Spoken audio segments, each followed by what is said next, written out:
So the term high-risk pregnancy, I actually find very distressing and a little bit triggering. It doesn't mean that there are not pregnancies that are not at risk for certain things, but when patients say to me, so am I high risk?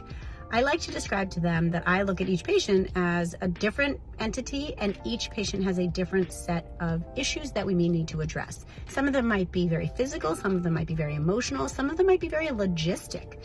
For example, you might have a history of hypertension and therefore you're at risk for preeclampsia. We have to watch you differently. You might have twins, which puts you at certain issues. You might be very physically completely healthy, and emotionally you have had a lot of medical complications with regard to your mood history, and that's a different issue.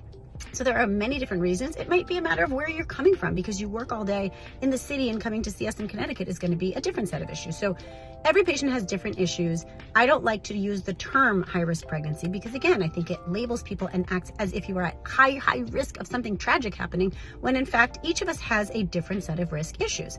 The reason I bring it up is also because words like maternal fetal medicine specialist is the exact same thing as a perinatologist, is the exact same thing as a high-risk OB doctor.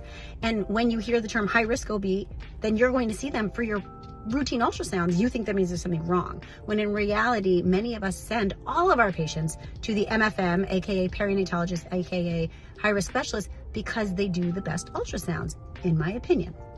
That's how I feel.